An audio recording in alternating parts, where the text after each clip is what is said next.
Ladies and Germans, how you all doing? This is Con Ulrich. This is Rangru, hello. And folks, we're coming to you with some more of the monthly tournament. This is the 30-minute time limit. Today we're on Sianno. Rang, who do we have? On the left-hand side in the blue, we have PUriTanner playing Toulon with a Maverick income. Right-hand side in red, we have a Rich Doctor playing as Task Force Butler, also with Maverick income. And yes, of the previous week's replays, we don't read anything. You know, I can barely read to begin with. Yeah, apparently the reason why people left after 30 minutes is that there's a 30-minute time limit for this monthly tournament. Who would have thought? So, that's why the deck's a very Maverick B-phase focus. But I like this quite a lot. I think shorter matches are usually a bit more fun. I mean, we usually try to cast shorter matches. We don't want to be doing 50-minute long slugfest. So, yeah, I'm actually looking forward to actually see more replays from the tournament, knowing it's purely about that.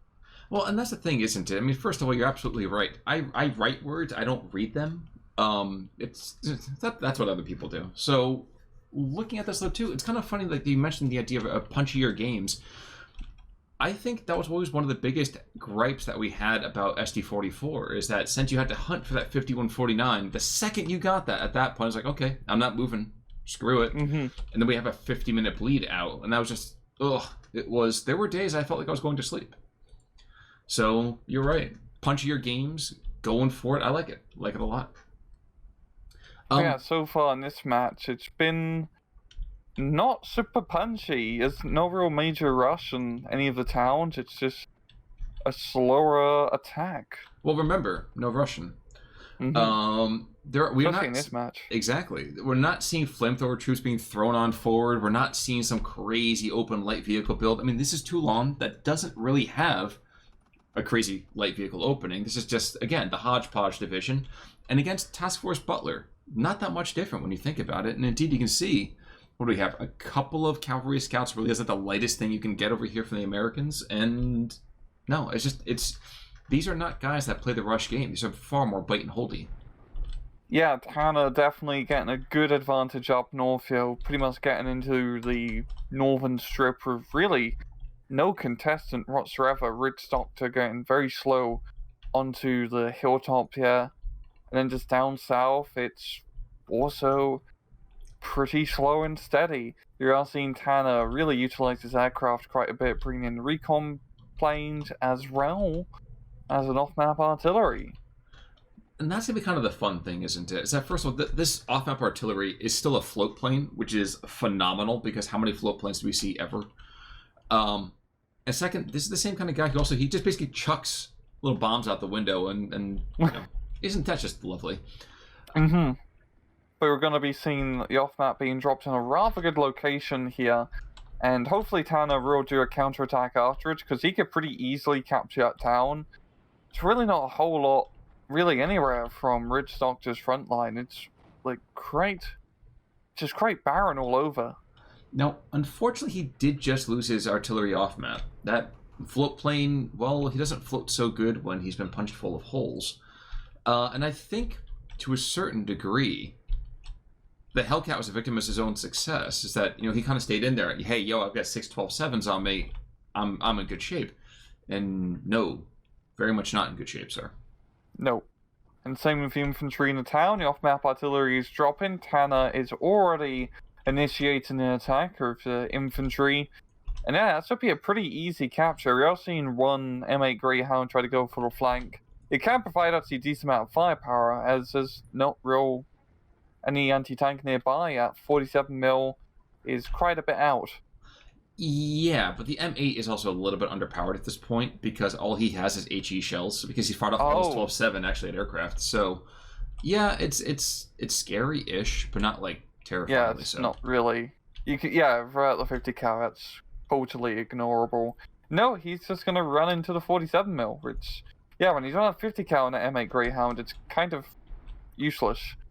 Yeah, exactly. I mean, now I want to kind of take a quick look at some of the infantry disparity here because, yes, let's take the Kriegsmarine infantry. Yes, that is a freaking old machine gun. Yeah, but, that's the Rotor 1 run. I mean, up close, they're not terrible with the Bergmans. They're just kind of there, which is kind of the issue. No, they're good infantry for overall, because a bulky 20-point squad. 12 guys, yeah, the small arms aren't great. You got some AT at least, yeah. They're a little bit equivalent to Strelky squads, really. And isn't that kind of what we're hoping for? Something that's vaguely Strelky-ish, that can take some hits, that can still, keeps on ticking. I mean, they're very, very different than the Kriegsmarine Besatzung up to the northern side of those 3 MG34s, but they're still pretty solid. Yeah. They're really just to just take fire. And then all the other guys like the Marrows and the U-boat guys during the actual fighting. We're seeing Tanner slowly make his way through the town. Got that 13-11, which is going to put him on a very good advantage. Yeah, really, Rich Stockton needs to make something happen. I mean, Tanner's going to make something happen down south. He's bringing in what little armor he has. Yeah, so a quick reminder what that armor actually looks like. You got 39 H's and a couple Panzerjäger RSOs. So, of course, the RSOs are just basically, we're going to stick a 75 mil on a track. But other than that, I mean, you don't need a whole lot. All things considered. Yeah, please. No, especially right now, just all the M8 Greyhounds. It's like a 105 Sherman, that's nothing. And right now, actually, we're seeing the 47 mils. The Italian. Okay, yeah. So these are the Italians. Yeah. I was like the 177. Yeah. So we have these light anti-tank guns. I kind of forget the fact that they actually do have a little bit of HE, and unfortunately, those 57 mils. Yes, because this is an American unit. Damn it. No HE on those guys. Nope. Not going to be all that useful in this scenario. He really just needs to get some better fire support. He's getting another 105 Sherman. Some more rifles. I mean, Tanner's going a little bit slow in this town attack. I think he's just waiting for the infantry support. I'm guessing he thinks there's more infantry actually entrenched in the town than it actually is. So he's just taking his time, but it's working for him. Absolutely. Now, we're going to take a look up to the north in just a second. So I want to watch as the 39Hs and the M8 start to duel with each other. A little bit impotently for a second, I'm sure. But there is a push, a very heavy push actually happening to the northern side. Engineers, riflemen, late. We'll take a look at that in just a second. Because there's a very, very big reinforcement column coming the other direction. And here's the 39H. This is going to get wrecked. Yeah. Oh, wow. That's quite a shock there. Okay. Yeah, the armor in those French tanks are not great, but it's much better than the M8 Greyhound. One of the things I've never really looked into, perhaps you can help me on this one. Does angling actually change the armor value? Not in this game. I didn't think it did, but it was a curiosity more than anything else. Love seeing this recon plane, by the way. Constant stuff. And as of right now, it's really just forcing all of these 12-7s just to waste ammunition, firing up into the air. So. But it's shooting at the aircraft and the actual infantry. So, not bad. I mean, you've seen the M8 Greyhound pretty much became useless because of used up all that 50 cal ammo. But yeah, Ridge Doctor is starting to gain a little bit of momentum. I mean, down south, he's investing in a whole heap of tanks and tank destroyers. Up north, his push is slowed down a bit. He's managed to get that northern forest. It's a good position to be in, but you really need to follow through by starting to get some infantry into the northern town. The Panzerjäger, by the way, there was a brace of them. That brace is down to 1, but taken out a Sherman in the meantime. And we've talked about it just a couple seconds ago. I would argue that every single loss that gets taken here from the American side from Task Force Butler actually hurts a lot more than it hurts Toulon, because Toulon's got nothing in the first place. So they have literally nothing to lose. Yeah, and you can also rely on all the heavy anti-aircraft guns and anti-tank guns roll. I mean, you do have a good amount of Shermans and whatnot with Task Force Butler, but especially early on with the 105s and the M4s, he needs them alive because his infantry's so-so. You need the tank fire support to actually back him up. True. Now, that push to the northern side contained, we have Kriegsmarine, we have Sicherungs, we have Scharfschützen, and we have 4 more squads just ready and raring to go as necessary. Down to the southern side, rifles being thrown on into the front, but we have more Marrows, we have, stovepipes? Oh, okay. We have a pair of stovepipes to the north, we have a pair of stovepipes to the south. And that, to me, if I am Witch Doctor, is screaming, there's going to be an attack here soon. So these rifles getting here at the appropriate time, and at the same time, I'm a little bit nervous for them. Yeah, they're a little bit outgunned in this scenario, or outnumbered, I should really say. And there we go, 15-9 here for Tanner, so he is doing absolutely well for him. I mean, there's only 20 minutes or so left in this match, so if he even gets to, keep up his point play for another 5 minutes or so, he is in a very good position. Well, and here's one thing, too, that we didn't really talk about with this 47 mils, but just how it happened just now on that arterial coming into the town. They don't really have a lot of punch, but when your opponent is driving a truck, that doesn't really matter. Yeah. They also have a very high fire rate. Yes. Which does make them very good at stunning and especially killing light vehicles because, quantity can is a real quality of its own. Absolutely, absolutely. I mean, and that's really all you needed to do is just get interdiction. The same way we see these rifles right now, falling back, Kriegsmarine infantry. Yep, POS machine gun, but it's good enough we get nice and close. So actually those MP28s go really, really well. Up here comes the Stuart, going to be forced in the Kriegsmarine back, but not really too much of an issue here for Tanner. Just as long as he holds onto that flag, I don't think he's going to really push any further from that forest. It's quite a big ask, especially for Toulon, which is a pretty slow division. Mm-hmm. It'd take way too long with just infantry footsurg to go through all that bloody forest. Northern side, I've actually seen the mortars to the northern side here for Tanner. Gonna start lofting smoke and then drop down some fire over here as these rifles start to move in. I'm wondering if this because he's got those 4 squads of infantry in the back. If he's waiting to deploy them, and maybe we're seeing a counterpunch beginning to happen here. An unnecessary one, but a counterpunch nonetheless.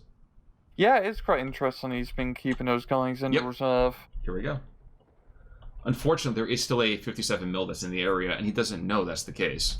Because that thing has been placed and just hasn't fired since then. Yeah. You probably knock out a truck or two, but honestly, not too scary. I mean, Tanner's main force is all infantry. And of course, not having any high explosive shells is a bit of a detriment. You know what's not a detriment, though? A P-47 coming on in with basically about 1,000 pounds of bombs. There you go. What infantry? I don't see any anymore. Yeah, I think they're doing their best chance to do the diorama of the surface of the moon. So, and a nice quick reaction as the first truck does go up in smoke. The rifles are really going to regret this because now they're taking fire from 5 different squads. Yeah, and the American infantry, they're bulky and they're good in more close quarters engagements thanks to semi-auto rifles. But in a machine gun fight, that's not exactly a strong shoot, and there's no real vehicles like those Shermans to back them up here. So Tanner's just going to be able to completely suppress him down and then take his point.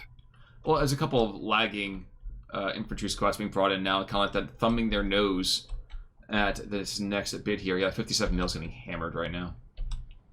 Yeah, very good use of the artillery here from Tanner, especially using that smoke quite effectively. I do love seeing good smoke play as usual. And yeah, the 57 mil is completely useless.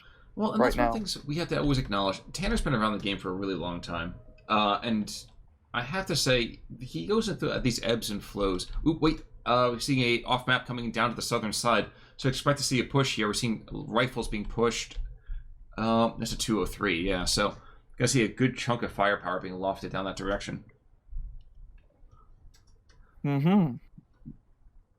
going to check that out real quick. Please. Really hitting like the main force here. You know, I think he's trying to go and send a message. You know, leave a couple of guys alive. See, he kills the 47 mil, but you know, he's everybody else alive to kind of send a message to everybody else. Like, yo, guys, this is my territory. This is my land. Watch yourself. You know, whole kind of thing right there. World War II is really just one big turf war. Dude, that's what every single turf war is. I mean, there's a podcast I listen to that talks about every single war being inbred dudes beefing over turf, and it's kind of hard to disagree on this case. Yeah, especially like, you know, the old feudal system. Now, was that feudal or futile? Feudal, but it was eventually futile. Just making sure I understood you correctly. Now, Brandenburger, Scharfschützen, you know, yeah, there's a bit of an overreaction in terms of all the troops being brought in here to the southern side. But, you know, you gotta respect it. You gotta respect that hustle. Yeah, we're also seeing up north, Fritz Doctor is investing quite heavily into a bunch of infantry to try and take out Northern Town, and I do like his angle of approach. He really just needs to kind of send it all in. I mean, you're in B phase now, both sides of Maverick. We've got loads of money to throw around, so now's the time you do the crazy ballsy push. Well, right now, too, there's actually this MG should really just be unloading on these. And if nothing else, he slows down that entire... There we go. So, this push should be turned into, no! Fire! No! What a missed opportunity. The right of the eyes, I'm guessing. You know, and that's great, but thankfully these machine guns actually work from a greater distance than that, so I'm not entirely sure what that was. It seems like it's a shame that Ridgestock didn't have a bit of smoke of that push, because he probably would have been a lot less bloody. He is actually getting into the town at least, but still. Marquis Sards, in my mind, the Stens are nice, don't get me wrong, but It's the Molotovs. The Molotovs are actually pretty good. Yeah, I suppose they can get within 100. That's true. Southern side, the flight does go right back at the 12-12 here. And this MG42 has this entire push in the flank, and it's not firing. Like, you admire a man who wants to go and just really make it a mono kind of action, but this is not that moment. Maybe because he's in a place of worship. You know what? I never thought about that. You're right. You're right. Can't kill on holy ground. You know, we can kill on holy ground, though, is that big honkin' IG-33. Also, Sherman's going to get engaged here by a Sicherungs and this push of 39Hs. So, going to cause just a tiny bit of hassle, just in time for the 39Hs to come in and start plinking rounds away. For the 139H to come in and start plinking around away. Yeah, you know, Khan, the Sherman has stabilizers, which allows it to shoot really quickly. I've heard about them. The mysterious thing, stabilizers. It is quite mysterious, but very lucky for its Doctor, yeah.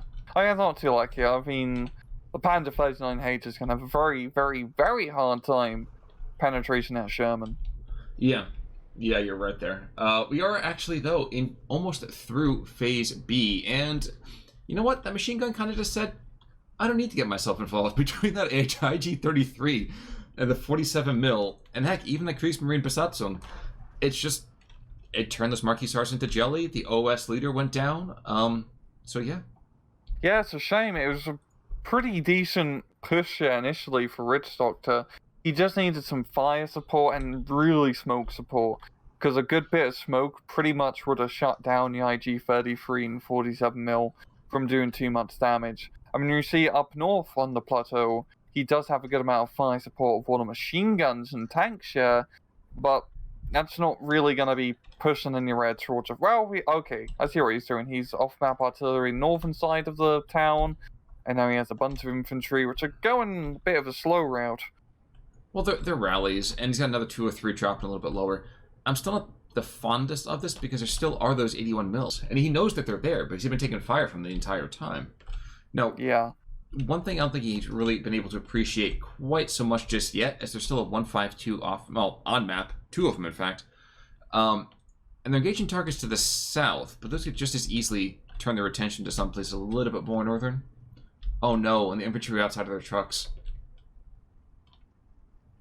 That was a mistake. Yep. That's gonna buy Tanner enough time to rally his troops and get back into that northern town. And we've got 2 Stugs here as well, the 105 backing him up. Yeah, I think Tanner's gonna be pretty fine in holding this northern attack. Oh, the pacifist MG42 paid the price of his pacifism. Well, and I think that's just a good parable that he who doesn't have stomach for this fight, maybe he should go on leave. Down to the south, Brandenburger is going on in, and yeah, these guys, I always feel like these are like souped up pioneers. Yeah, they are rather nasty troops, high veterancy, great firepower, and as you've seen, really paying themselves off in this engagement here, using up a lot of their ammunition. Yep, using up their ammunition, sure, but taking on those rallies, the rallies are surprisingly beefy. Yeah. And you can see right now they're very plucky. They're not giving in very quickly here either. Unfortunately, getting caught on two sides here. Gonna be three sides. The Kriegsmarine Pioneers have decided to get on there. And really without a whole lot of support. We've seen a couple M8s coming in. We see some Marquis Sards, you know, a couple 76 Shermans. But I don't know if Witch Doctor is trusting in a higher power or what the thought process might be. It seems a little kind of knee-jerky through most of this match thus far, unfortunately. Mm-hmm. Like, we're seeing, like, his northern push develop here. And at close range, his infantry is going to perform quite well. But Tanner just has more fire support on the field. Yep. That's absolutely correct. And that consistent firepower here is really going to cause a lot of hassles. Yeah. Oh, I do like cooler up north. Witch Doctor has a rifles troop just kind of going on a bit of a country tour. Oh no, that guy's been there for about the last 10 or 15 minutes. He was one of those guys who got deployed early and then just kind of sat there. So I think he's just, you know, for the sake of the game, I think he's just outside of radio contact. Just like those rallies right now are just getting pounded by mortars. Jeez, those are accurate. Yeah, it's such a clumped up location as well. Mm-hmm. Like, he's going to be paying the iron price. The only lucky thing here is those mortars ran out of ammunition. Oh no, so the rifle's getting involved. There, you're right. I'm sorry. So the Kriegsmarine Infantry, if they get out, yep, this is where those rifles are going to have some problems. Yeah, long range. Oh no. Over open ground, though. If he keeps on running, he can kind of use the hill to block line of sight. But, I mean, Tanner already knows that the rifles aren't coming, so they're barely going to do any damage. They have no AT weapon either, so they are really just a distraction. And the Stogs are coming in here, too, just kind of pound. Yeah. A quick look back down to the southern side. More Marquis Sards being thrown out into the front.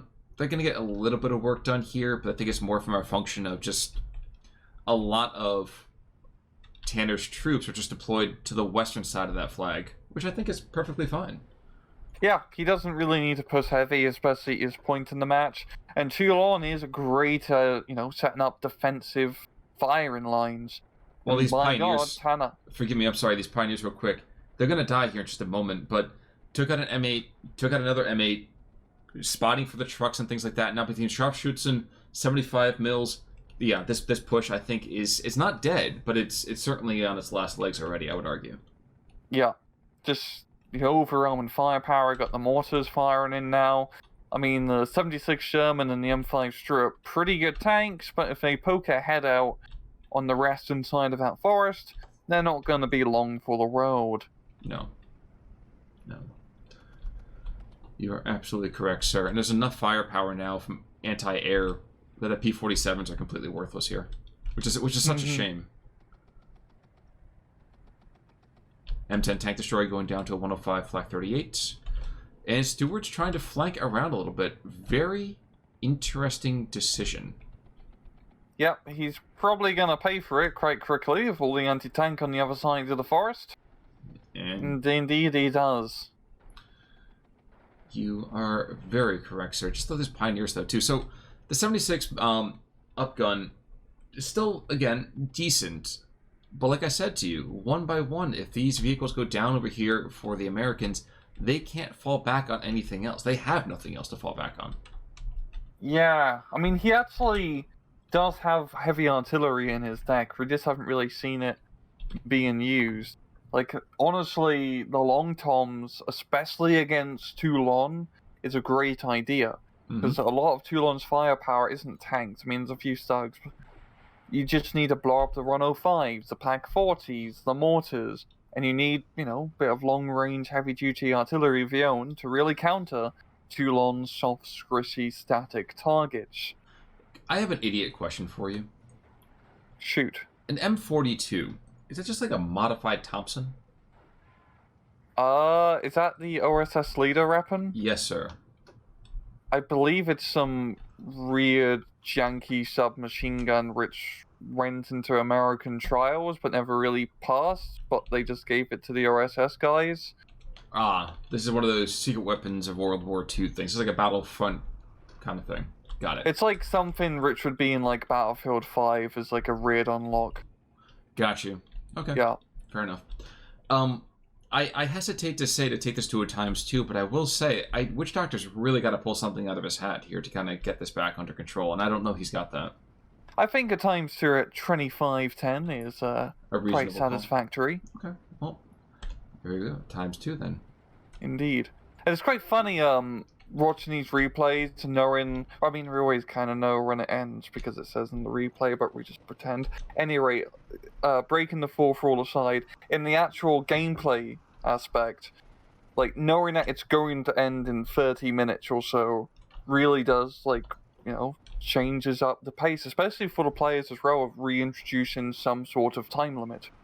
And, well, and like right now, for example, we're seeing these kind of weird push from Stuarts being moved in. We see the M4, you know, the 76 mils going in from the northern side.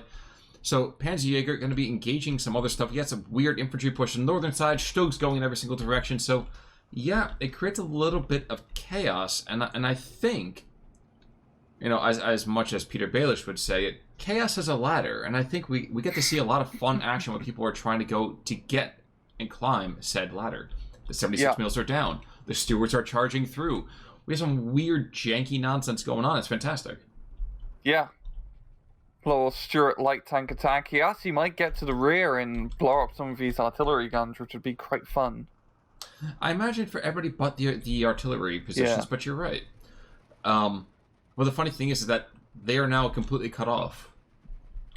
So they could have their own like little cavalry charge, but to what end? Is that just an FU at this point? Is that the way to go through this? Maybe. At this point, I would say so. He's pretty much bucket. I mean, we're seeing just a massive push up north here from Tanner. Pretty much just sealing the deal. We found this that long time we were talking about there, and I think, like you said, had we seen a little bit more active support packages for the Americans, for the Allies, because there are more than just Americans suffering here, we would have seen a far more pleasing result, I think, for Witch Doctor. Yeah, I mean, the American infantry isn't, like... They're not good by themselves. They're extremely plucky and, like, beefy squads to try and kill. But, like, the lack of... I'd say, okay, lack of anti-tank isn't too bad in this sort of matchup, but lack of long-range machine gun fire definitely is quite bad. And especially on a map like this, where it is quite a lot of long-range firefights between the forests and towns, you need something with a little bit of extra boom to take the victory. And there we go, it's the 30-minute, and that's the GG. And I can see right here, yep, the kills are a little bit more... Oh, wow. Let's say, extended here. And I think a lot of that was brought down from the case of just the Americans could not get a whole lot of killy stuff. Meanwhile, the converse, very much not true. Taufer, for example, or Teufel, perhaps, I'm not sure how to say that with A-U-E. But 3 Greyhounds, he's got himself a 76, he's got an off-map, extremely well done there. Flak 38, he's got 3 kills plus an infantry foot slogger. And those guys, the major men doing the work. But regardless, we saw a lot more efficient, I would argue, on-map and off-map artillery fire. Yeah, just... great use of all the pretty much static weapons which Toulon has available, because you just use them to blow the crap out of the enemy front line, and then you send in the Kriegsmarine to fight the land battle. Which is kind of a weird thing to say, to send in the Kriegsmarine. Yes. But, regardless, well done over here to PUriTanner. Unfortunately, Witch Doctor could not work his juju over here. But, hey... Sometimes, some days are the windshield and some days are the bug. And unfortunately, I think we saw who was driving that particular VW today. Indeed. But folks, we have some more 30-minute action happening over here on Thursday. So, Ryan, do you have anything else to add, sir? No, not today. Well, folks, and in that case, then come back on Thursday to see what Ryan has to add then. Until then, I'm Conalwork. I'm Rangaroo. Take it easy.